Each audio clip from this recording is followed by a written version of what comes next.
Ma Yogashakti ashram, as I recollect the presence of Ma Yogashakti herself, I have the pleasure of the presence of Mokshapriya ji. And which year did you take your initiation from Mataji? 1992. And what was it about her teachings that pulled you towards her?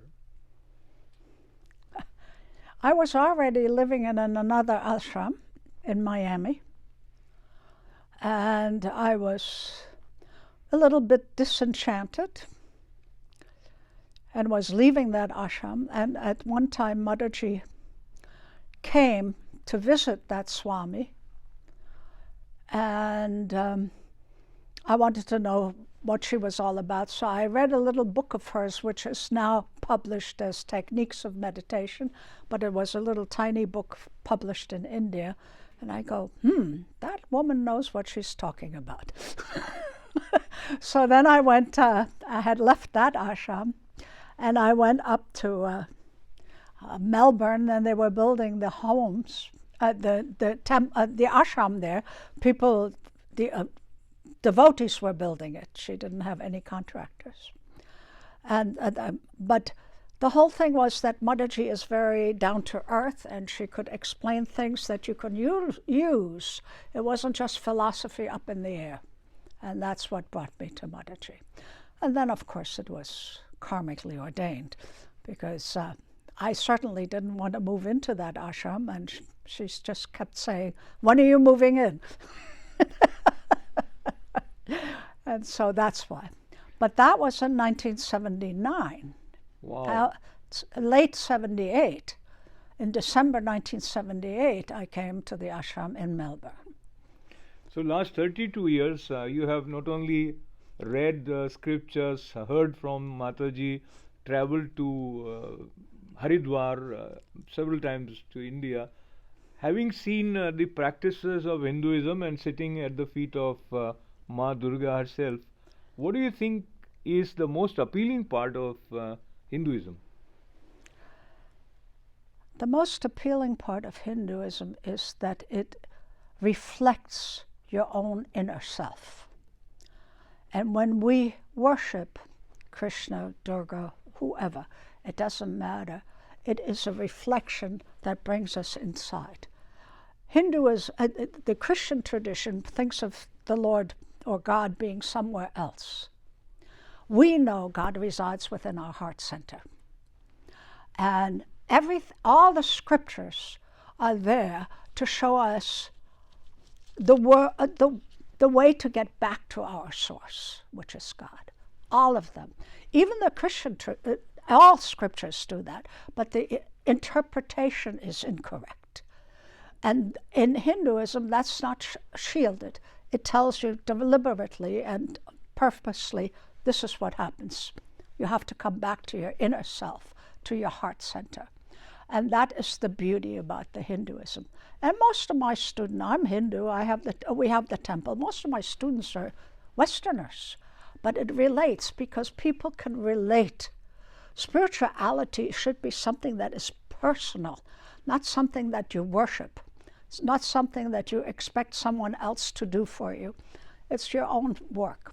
And then studying the Yoga Sutras, Yoga Chitta Vritti Nirodha, complete mind control. But Bhagavad Gita says the same thing. It says the same thing. And so without mind control, we cannot even find our inner heart, our divine self. So then we can go out and we can teach mind control more than just plain devotion, so that people can experience the Lord within. And that's what the beauty of Hinduism is to me. So, listening about beauty of Hinduism, and as again I have the darshan of Lord Krishna, Radha ji, then Durga Ma at Ma Yogashakti ashram, and 12 Jyotirlingas, and many Hindus themselves have a confusion about different forms, and some very elderly Hindus also feel that Hindus worship many gods, and that kind of confusion, how one should address it? can you really think about God? If God is the creator, if God is omnipresent, if God is in every single atom as consciousness, can we even conceive of that entity? We can't. We have to take fractions of that entity and make it into a form, because we, being humans, think in form. Our mind thinks in a form matter, and so we bring it down into a form. What I love about, well, Christians have the saints. Each one of these represents one aspect of God, not the whole unit. Actually, the whole world expresses the whole unit, and we can only think about one thing at a time. It's overwhelming to think about God as a whole unit. So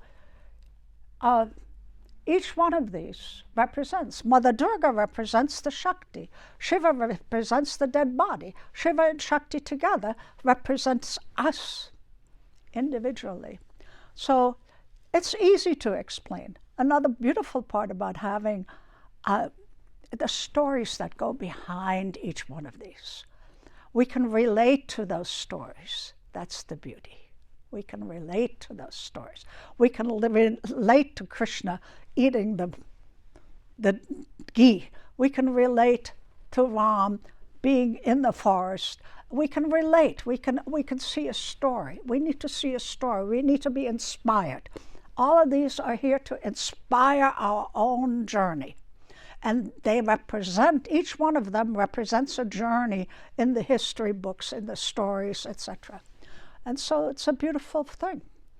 Talking about the beauty and the practices, karma, how we interpret karma from the point of view of modern mind, and how Gita helps us in accepting life in its totality, not moving towards escapism in the name of devotion. Before we come down here, we sit down and we look. What is the most important thing I need to learn to go back home? I call going towards self-realization, going back home, because that's where we came from. We have just refracted and come into this state, we call it Kali Yuga, but we have refracted and we've come into this state now, and we need to go back home.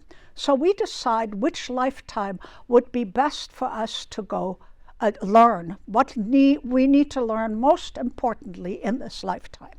And then we come down, of course we forget it, and then we have to work on that. And so as we come into this lifetime, every thought I have, every emotion I have creates a new karma, unfortunately. And the only time we don't have new karma is when we do karma yoga. But that usually people don't. So what do I think about karma? I think control over the mind is the most important part of trying to remove yourself from karma. But these are all things. The world was created by us, not by God. The content, the energy, everything was created. But what I experience today, or what you experience today, was created by us and our karma. And the situations we have was created by us and our karma. And whatever thought I have will create my future karma. So I must be able to control my mind so I don't create things that I don't want, and create things that will help me get back home. So karma is a bitch. But it's also, we have been shown, especially in Bhagavad Gita, we have been shown, and Patanjali, of course, how to get away from it. And that's controlling your mind and doing either karma yoga, with other words, Mataji always said it, do the best you can and leave the rest to God. Do your best and leave the rest. That is karma yoga, not looking for the results.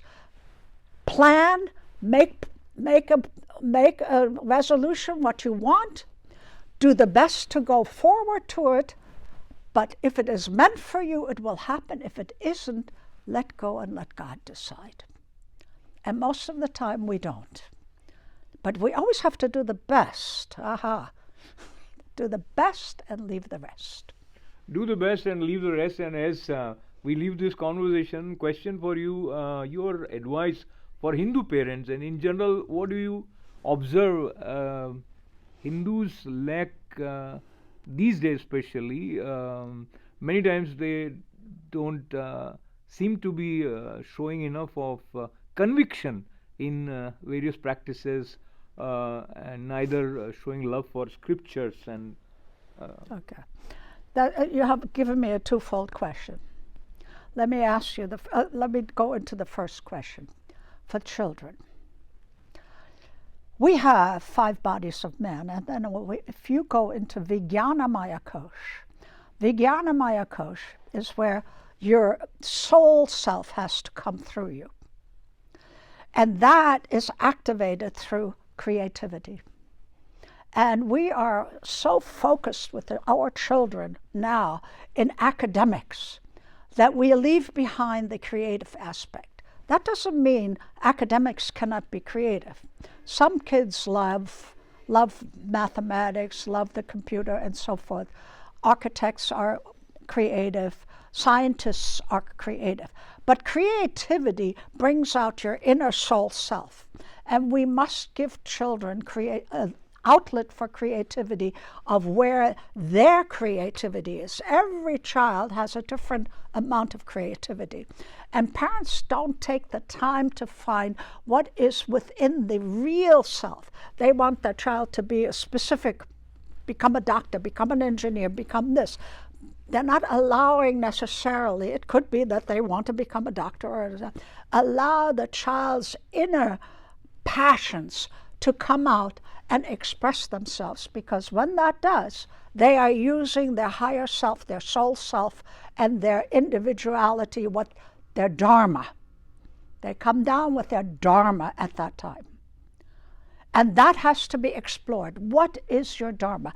No one is happy on this planet unless they are doing their Dharma. And each person has a different Dharma. And it can't be defined because you're born in this caste system, that caste system. That's gone today. We move from one to the other now. That was in the ancient times. Now, the caste system, you can use it all you want, but the individuality can be expressed in any caste system now.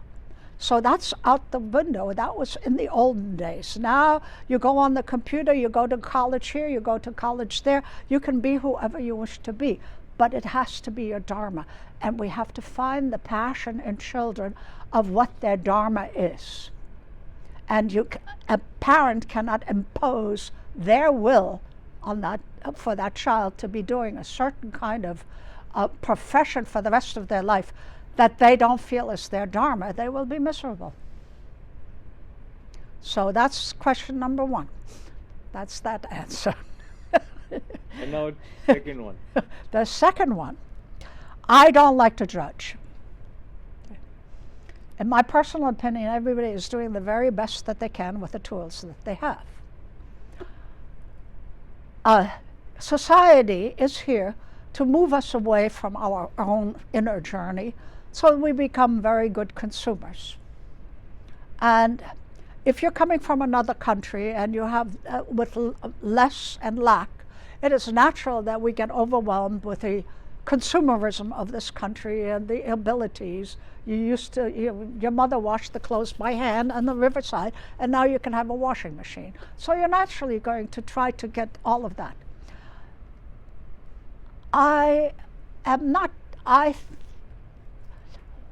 Every single morning, one should use the morning hours. It's called Satya Yuga, because we automatically follow Prakriti. We follow Prakriti. And in the morning hours, if you sit down every single morning, because I'm not going to answer your question, by the way, because I don't want to judge. every morning, if you sit down every morning, if you don't want to meditate or say a prayer, but at least, the least thing you can do is do a gratitude list of what you're grateful for and give God thanks for that. And that you must do at Satya Yuga, because that's the most propitious time for that. And that's in the morning when you first get up. They say 3 hours before sunrise, but that doesn't work for us because we're working later in the day. That was in the olden days. You have to adapt and adjust everything. And then not think, because we get up in the morning and we think, I have to get this done, that done, I have to get the kids off to school, make them lunch for this. No. First, you must give credit to the Lord. And you must say your gratitude. Because our energy, remember, you're nothing but an energy. Our energy comes out of us. And what we project comes back. So that's number one. And if you can teach your whole family that, they don't have to read religious books or anything.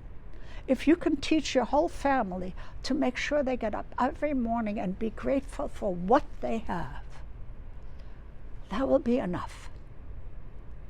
Because their mind will change, and their karma will change, and their daily life will change. Because once you do that every single day, your life will change. And that's all I'm going to tell you. Thank you.